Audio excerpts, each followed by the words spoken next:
le journal.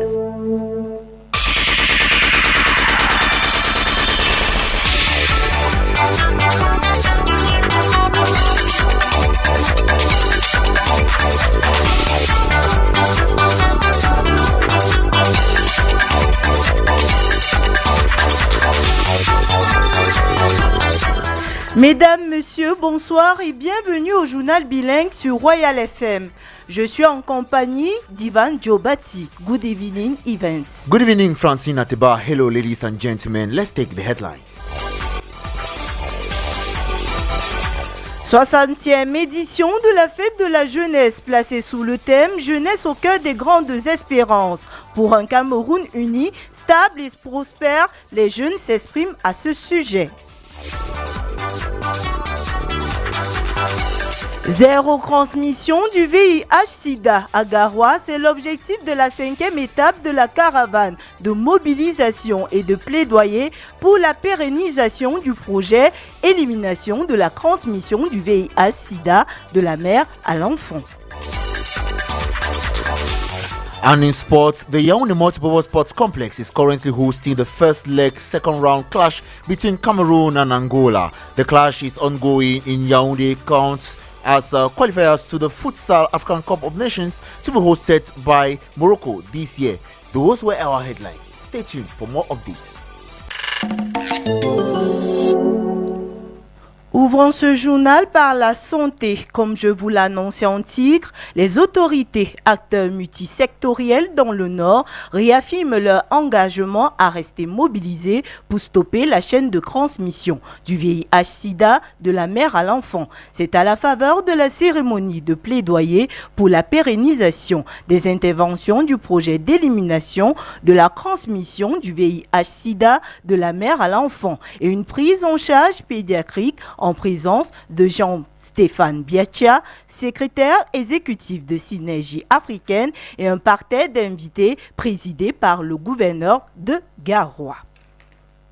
La Bourse des valeurs mobilières de l'Afrique centrale renforce son dispositif d'accompagner les entreprises à l'occasion d'un point de presse tenu ce mardi 3 février 2026 à Douala. La BVMAC a officiellement lancé son incubateur dans une plateforme destinée à mieux préparer les entreprises de la sous-région à l'accès au marché financier de la communauté économique et monétaire de l'Afrique centrale. Face aux difficultés persistantes des entreprises à accéder au marché financier communautaire, changent de méthode et renforcent leurs actions. Fête de la jeunesse 2026, les manifestations sont officiellement lancées ce 1er février dernier à Gari-Ngombo dans la région de l'Est. Il se déroule jusqu'au 11 du mois en cours sous le thème « Jeunesse au cœur des grandes espérances pour un Cameroun uni, stable et prospère ». Chez les jeunes, les espoirs sont multiples. Jean-Claude Ngué, chef d'ex-jeunesse et éducation. Stéphane Onla est à la recherche d'un emploi depuis la fin de ses études. Le jeune de la trentaine formule plusieurs espérances. Un Cameroun qui donne de la chance à sa jeunesse, un Cameroun qui offre des opportunités à sa jeunesse, un Cameroun qui donne l'égalité des chances à sa jeunesse. C'est un Cameroun qui croit au cursus de formation. C'est un Cameroun qui croit que sa jeunesse est aussi un maillon qui peut construire ce pays. Un système éducatif de qualité adapté aux réalités et au contexte actuel du Cameroun. Une éducation qui prépare réellement les jeunes à la vie active et aux défis de notre société. Tels sont les espoirs de Marie-Pascaline Nomo. La jeune étudiante plaide pour un environnement socio-professionnel qui favorise la jeunesse. La création d'emplois décents, un véritable soutien pour l'entrepreneuriat jeune, un accès facile au financement. Je nourris l'espérance d'un Cameroun où règne la justice, l'équité et la méritocratie. Un pays dans lequel les lois sont respectées par tous, sans favoritisme ni injustice. Où les jeunes sont écoutés, impliqués dans la prise des décisions, sans rien envier aux pays occidentaux. Allant dans le même sens que ses prédécesseurs, Paul Christian milite pour un avenir meilleur avec des opportunités de réussite pour la jeunesse. Le jeune ingénieur halieutique des pêches et des écosystèmes aquatiques sollicite des conditions adéquates pour y parvenir. Le pays devrait investir dans l'éducation, l'innovation et l'entrepreneuriat pour créer des opportunités et stimuler la croissance économique dans un environnement sain et protégé avec une gestion durable des ressources naturelles, bien évidemment avec des infrastructures de base de qualité telles que l'électricité et l'accès à Internet. Fallon Samnik dénonce les injustices, les dérives de la jeunesse et remet tout entre les mains de Dieu. Dans un pays où la jeunesse est livrée à elle-même, qu'est-ce que ça peut donner? Les jeunes bosa tous les jours. Parce que tu essayes même de t'en sortir dans ton petit commerce, c'est la mairie qui va venir te déranger. À ça, il y a les malfrats dehors, les bagandos. On te filme même pour te voler même encore la petite recette que tu as faite. Vraiment, le Cameroun est à refaire sur tous les plans du thème. Et je pense même qu'avant même de refaire le Cameroun, on doit d'abord délivrer le Cameroun spirituellement. Le chef de l'État a placé les jeunes au cœur de son nouveau septennat. Paul Biya, dans le cadre de sa politique en faveur de la jeunesse, a annoncé un plan spécial de promotion de l'emploi des jeunes, soutenu par un environnement social favorable à l'épanouissement de cette tranche de la population. Dans une approche globale, quelques acteurs relevant des domaines différents dressent le regard qu'ils ont de la jeunesse camerounaise au moment où se déroulent dans les activités relatives à la célébration de la 60e édition de la Fête de la Jeunesse. Annie Lisette Ambassa.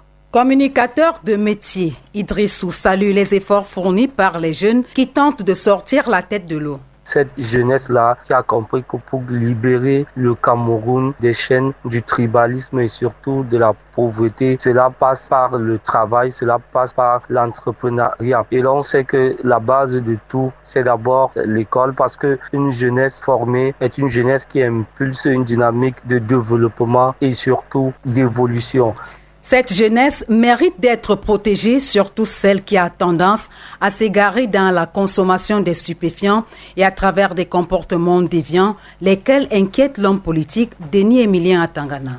J'ai personnellement l'impression que le cycle de vie est inversé dans notre pays. Nous avons des parents qui sont méchants, inconscients, qui aujourd'hui préfèrent garder des enfants de 40 ans au chômage alors qu'ils cherchent encore du travail. La jeunesse camerounaise souffre donc de ce problème, celui de la délinquance sénile. Comment un parent de 65 ans cherche le travail alors que son enfant à la maison est en retraite sans avoir goûté au plaisir du monde du travail? Je ne comprends pas comment un parent du 3e âge continue à payer le taxi, parfois même les serviettes hygiéniques à ses enfants alors que ceux-là sont à la maison. Cette cible de la population, considérée aujourd'hui comme le fer de lance de la nation, se doit d'être orientée par les aînés. Sophie Ounagiagui, enseignante. Étant donné qu'une nation compte plus sur sa jeunesse, les instituteurs que nous sommes, nous devons aider la jeunesse à se confiner. Nous devons aider la jeunesse à se surpasser et à mettre en exergue leur potentiel. Parce que oui, les jeunes ont du potentiel. Nous devons les amener à chercher la plus-value qui est en eux. Owona Alphonse, ingénieur agronome, regrette pour sa part que la jeunesse d'aujourd'hui, comme celle d'hier d'ailleurs, s'intéresse très peu au secteur primaire dans sa globalité. Si vous avez 10 jeunes, il y a 3 maximum qui vous diront qu'ils voudraient s'investir dans le secteur primaire ou le secteur rural. Et parmi ces 30% qui sont intéressés, il y a encore très peu qui pensent vraiment à faire de ça un secteur entrepreneurial, c'est-à-dire le processus de création de richesses, de production de richesses et de création d'emplois. Inquiétude, protection et orientation sur des voies qui portent et conduisent au succès. Voilà en quoi se résume le regard des personnes averties sur la jeunesse camerounaise. Pratique du bilinguisme, les Camerounais maîtrisent-ils le sujet et quel rapport entretiennent-ils avec la notion?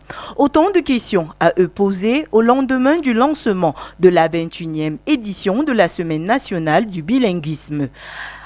Flora Goyam a capté pour nous quelques réactions. Chef desk, brigade des reportages, voici son reportage. Je parle le français uniquement et mon dialecte, c'est-à-dire ma langue maternelle. Être bilingue pour Ghislaine, c'est s'exprimer en français et en son langue maternelle. Un héritage linguistique dont elle est fière et qu'elle transmet à sa descendance. J'aime quand même ma langue. Les enfants en parlent aussi. Même mon petit-fils, il en parle déjà. De leur côté, Obama, Joseph et Grace ont une toute autre définition de la notion. Pour moi, déjà, le bilinguisme, c'est le fait de parler 2 langues. Bon, le bilinguisme dans le contexte camerounais, c'est le fait de s'exprimer en français et en anglais. Si nos interlocuteurs reconnaissent leurs limites dans la pratique du bilinguisme, ils sont cependant conscients des avantages que peut offrir la maîtrise de 2 langues. On se débrouille, j'ai pas appris l'anglais. Être bilingue, c'est une bonne chose. Dans le monde du travail, la communication aussi avec les autres, vraiment, c'est important. Parce que quand moi, je me suis rendue à Beya, si je savais pas parler anglais, c'était compliqué. Donc, c'est aussi mieux de s'enrichir en anglais. Tout Camerounais qui exerce même dans l'informel devrait parler les 2 langues pour s'en sortir. Et sur le plan international, maîtriser la langue, je pense que ça doit être une nécessité. I speak English. My name is Obama Joseph. I am a young Cameroonian. Au Cameroun, la vulgarisation du bilinguisme est assurée par la Commission nationale pour la promotion du bilinguisme et du multiculturalisme. Celle-ci a pour objectif de renforcer l'unité nationale, le vivre ensemble et la cohésion sociale en valorisant l'anglais et le français. 18h passées de 10 minutes à Ebebdan, vous écoutez le journal bilingue sur Royal FM. Parlons à présent politique. Législative et municipale, l'Union pour le changement présentera une liste consensuelle et transpartisane dans chaque circonscription électorale face à la liste du Rassemblement démocratique du peuple camerounais. Dans un récent communiqué, la coalition déclare qu'elle comprend la position du principe du Front pour le salut national du Cameroun de ne pas participer à ces élections. Jean-Marie Anaba, chef d'ex politique et éditorialiste. C'est l'une des résolutions issues des consultations menées au sein de la coalition avec tous les membres le 1er février 2026 à Yaoundé. L'Union pour le changement 2025 participera aux élections municipales et législatives. Une démarche qui traduit non seulement une cohérence auprès de l'opinion, mais plus une prise de conscience.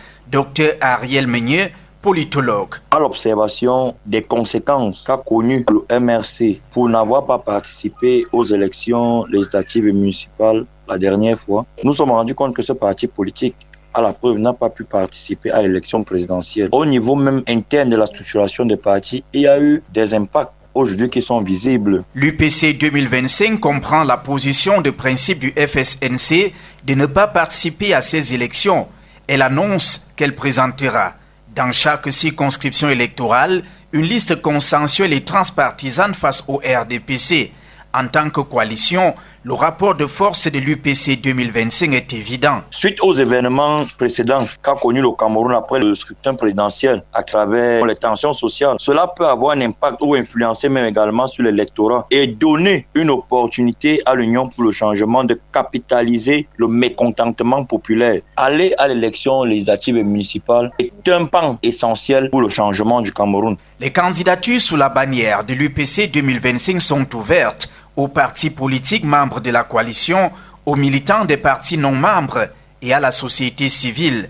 La seule condition étant l'adhésion au programme de transition et de refondation de l'UPC 2025 ayant été le socle de la candidature d'Issa Chiroma Bakari à la dernière élection présidentielle.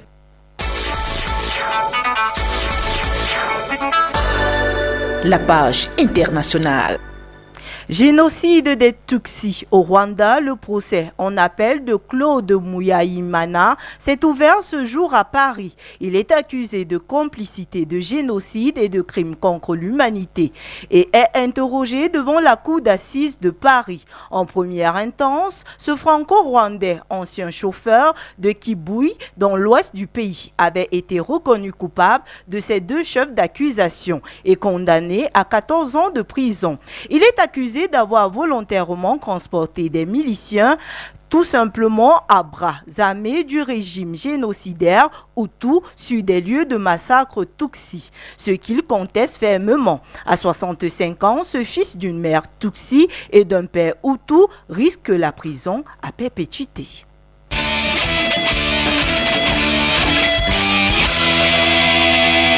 La page sportive. Tournoi qualificatif pour la Coupe d'Afrique des Nations de futsal prévu en mars 2026. Le Cameroun est tenu en échec face à l'Angola. Au Maroc, les Lions de la discipline jouent contre l'Angola en ce moment et ils sont tenus en échec avec un score de 11-0 en faveur de l'Angola. C'est au palais polyvalent de sport de Yaoundé que se tient la rencontre. C'est l'issue du match retour du côté de Luanda que les Lions indomptables indomptables du futsal seront fixés sur leur sort.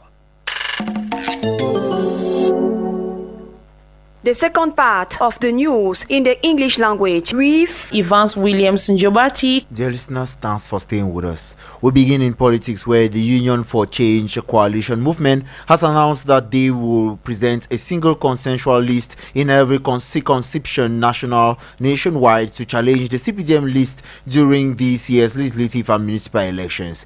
Given that the FSNC and the UPC are into the coalition with the FSNC of Issa Chiroma Bakari already threatening to boycott the elections, our newsroom approached the understanding of Sue Everson, a political analyst. If two parties, they decide to come together, they need to stick together. They have a particular vision ahead of them. When they say unity is power, it is the same as divided we fall. Because once there is that division, it's already a weakness and it's a loophole. Politics is all about getting very, very serious. Politics is not like a draft or a chess or a kind of game board. No, we have to do with precision. It is either like this or not. On the part of Issa Chiroma's party, Issa Chiroma has already made a name. Irrespective of what, there is still some focus on him. If they get now into maybe the Issa Chiroma's party and align their plan of action that is from the main figure that ever brought them together, and that figure is Issa Chiroma. So at the end of the day, what is Issa Chiroma's position? It's a pledge. They are sticking to their pledge. Is anything wrong with that? Because already we should understand their position. They are at the wounded side of it, as we can say. So have they convinced them that the law of the land are being respected and applied? Because there they still need to convince them. From politics, we will now move into the economy, where in Cameroon, several billions worth of money have been allocated for development projects in recent years, but never have been used due to the absence of well-prepared and matured initiatives, a situation that has sparked serious concerns about this country's economic state. Jeffrey Tachum spoke to an expert in economy who explains why these funds are blocked and what these delays mean for growth and public investment in his report. Economic expert Seraphim Berger begins by a brief enumeration of factors that account for uncompleted development projects. Numerous public projects in Cameroon remain uncompleted due to many and various reasons, such as the funding bottlenecks, poor planning, and contractor bankruptcy. And according to the research analyst, this situation is very common in specific sectors which require massive finances. But most of these projects are in road constructions, public facilities, and regional development, in which funds is already available since the beginning of the project. This is why the Cameroonian government faces significant challenges in meeting up infrastructure targets. When projects are not matured on time, there is a real risk that some financing could be cancelled and reallocated, which will further reduce the impact of public investments on the country's economy. Therefore, just what should be done to address this phenomenon? Seraphim Berger once again. We from the Cameroon Economic Policy Institute recommend that for the government to catch up its investment, all those projects should be revisited in order to better follow up. More to that, they should also focus on the transparency of any given project to know whether planning is respected or not. Unless project preparation and execution are improved, Cameroon stands the risk of leaving vital funds unused, slowing development and limiting the impact of public investment. Careful planning and timely action are essential to unlock these resources and enforce Cameroon's economic future. And if you are just tuning in to Raya 88.4 FM, we are some 19 minutes past the hour of 6 p.m. This is the Evening Bilingue News. We are beaming live from the Thompson Studios of Raya 88.4 FM.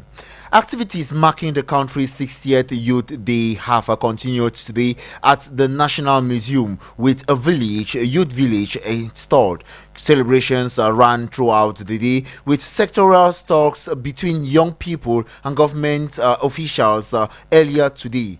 Leading the initiative to bridge the gap between young citizens and policy makers was the Minister of Communications and Government spokesperson Rene Emmanuel Sadi, who opened the sectoral several discussions aimed at addressing pressing national issues. And as Cameroon is in few days, we'll be celebrating the 11th of February under the theme Youth at the Heart of Great Hopes for a United, Stable and Prosperous Cameroon, a theme which was recently made public by the Minister of Youth Affairs and Civic Education, Muna Futsu. Cameroonians youth have been sharing their interpretation of the theme and how it can be applied. Details with you, Glory Ngange. Most Cameroonian youth have revealed related understanding of the theme for the 11th February celebration. Agnes and Linda are some of them. This theme means that the nation's hopes for unity, stability, and prosperity rest largely on the attitudes, choices, and actions of the youth. Young people are expected to be responsible and forward-thinking, using their energy, creativity, and talents. The theme calls me to be responsible, patriotic, and committed to peace. Unity begins when we respect one another despite our differences in tribe, religion, or opinion. Having perceived the focus of this year's feast, both citizens highlight their role in nation building, which ties with the theme. Youth can promote peace and tolerance by respecting cultural and ethnic diversity and encouraging dialogues. They can also engage in positive activities such as education, skill development, promoting peace, rejecting violence and hate speech, also by taking education serious, developing useful skills, and using my voice positively to spread messages of unity and patriotism. Lumumba, on his part, highlights some practices that young people have to refrain from as a means of promoting national unity. The youth themselves are the solutions to their own problem. If youth want to be united for a stable Cameroon, they should start by not differentiating people from the language they speak. When you speak French, the Anglophones will say c'est un francophone. When you speak English, the Francophones will say c'est un anglophone. So we should start by not differentiating people from the language they speak. It is worth recalling that activities marking the Youth Day celebration in Cameroon for 2026 were launched in Garigombo, Ngoko division of the East region, and preparations against the events are heightening among youth associations and schools nationwide. And as Cameroon gears up to celebrate its National Youth Day come 11th of February 2026, this Wednesday, we take a step back to assess the young people. Are they truly the leaders of tomorrow? Our reporter Ngang Nadesh put the question to some professionals across various sectors and compiled the following report. Pastor Tita David is a spiritual leader of the Full Gospel Mission. He points out that it is not a question of if the youth will take over, but rather if they are equipped to do so. It is very obvious that the younger generation, the youths of today, will take leadership tomorrow. In one way or the other, the older generation will give way naturally by death, naturally by retirement. But the issue is whether the youths of today are prepared to take over. Kelimang, a young entrepreneur and mental health activist, voices her concern about the future given the rising moral decadence among the youths. Honestly speaking, if the youth of today are the future of tomorrow, then our tomorrow has been destroyed already. In 100%, it's only 5% that you hear that a youth somewhere in this country came up with something that can help the country. 95% of the time, the youths are always destroying, killing themselves, fighting over rubbish and doing whatnot. Dr. Tata Peter, a sociologist, agrees to this point and adding that the moral state of the youth is a mirror of the shortcomings of the society. Given that we are living in a period characterized by mediocrity, stagnation and moral decay, our youth is just a reflection of our society. There is digital dependence, which has killed self-initiatives among the youth. In this type of context, youth see this as a model and are ready to perpetuate this in the nearest future. The situation is really bleak. The actors conclude as they converge on a final point.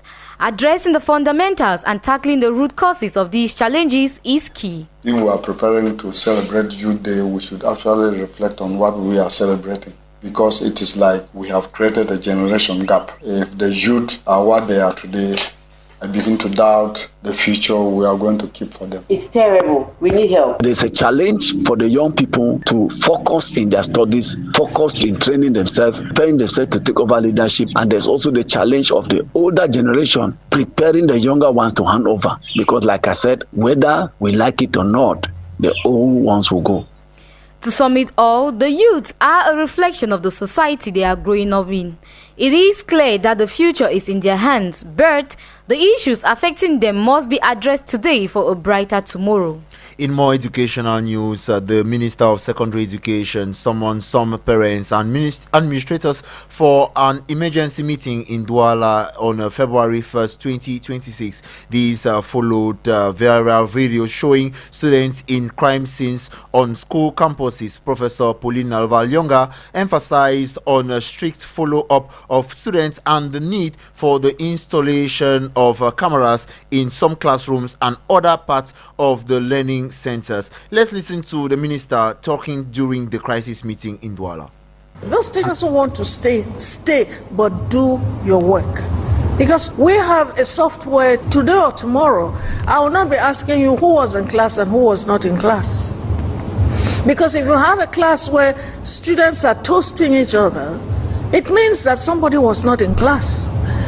And it is not the time for a disciplinary master to come and tell me that he was not well. You are not well, you are going away. There are no other people in the class, in the school. Even if you have one teacher and you have a camera, you can do so much to know what is going on the premises.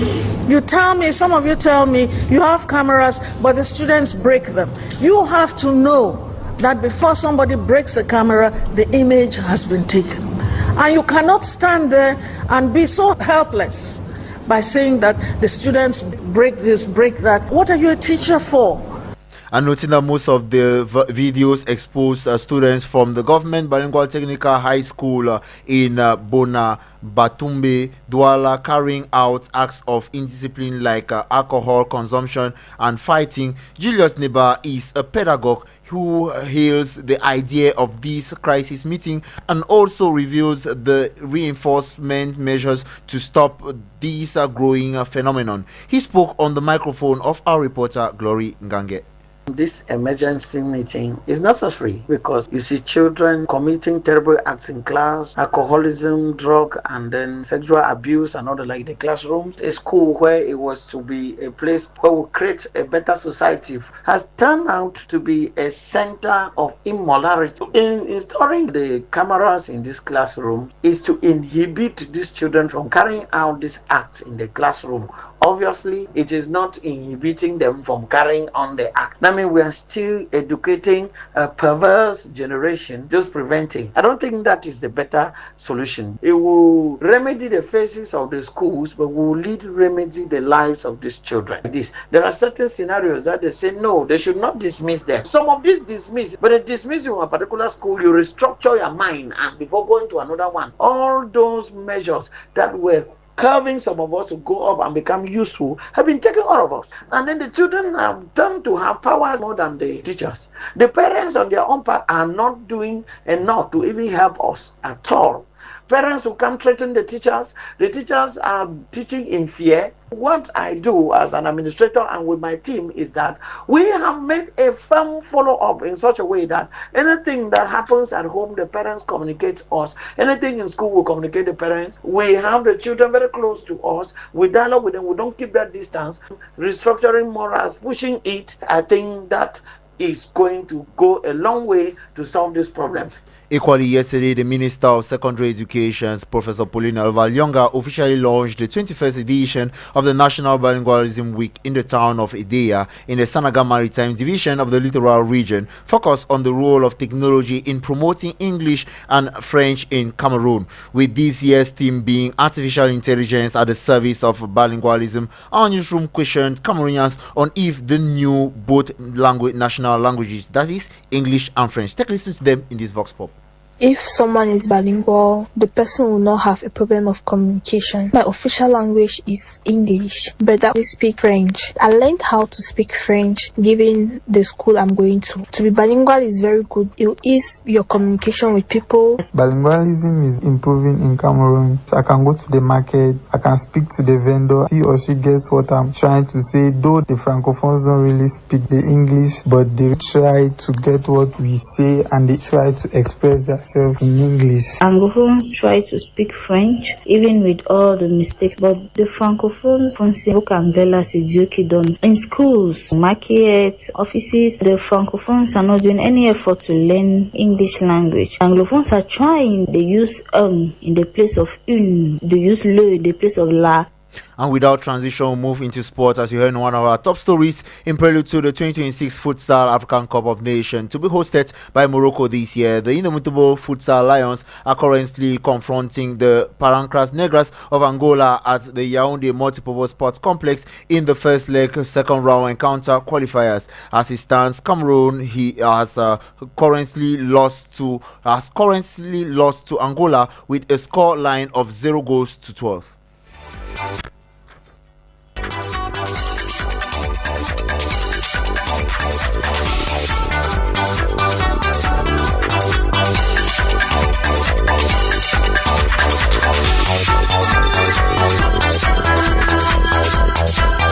And it is on that note that we end these 6 p.m. news. More information will be for you during the 8 a.m. tomorrow. The team keeping you company is comprised of Romeo Adekume, who handled the technical dashboard, video editing on our Facebook and YouTube live pages. We had Alan Kwekam and Boris Tedogmu. Production assistance was conducted by Doreen Bimi and Jeffrey Tachum. News editing Bertrand Wana and Mapala Zita. Editorial coaching Eber Bela Samari. Coordination Roger Kiek.